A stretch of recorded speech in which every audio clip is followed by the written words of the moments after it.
Mən əsasən bizim banklarımızın niyə bu qədər geridə qalmasına toxunmaq istəyirəm. Yəni qatar yola düşüb gedib, bəli, biz bizim amma banklarımız arxasınca hələ boylanırıq. köhnə standartlardan çıxa bilmirlər hələ də. Yəni bəzi şeylərdə qarışdırırlar. Məsələn, kartın dizaynını dəyişdirir, bunu innovasiya kimi təqdim eləməyə çalışır.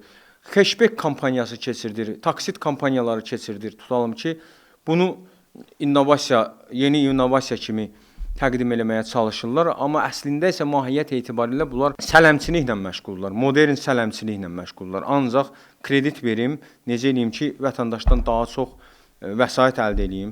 Biri-birindən ancaq o istiqamətdə rəqabət aparmağa çalışırlar. Amma yeni məhsul yaradım, süni intellektlə bağlı startaplara, yəni yeni təşəbbüslərə, innovasiyaya bağlı təşəbbüslərə yatırım yönəldim, dəstəkləyim təşəbbüsləri. Bu şeylər bizim banklarda yoxdur.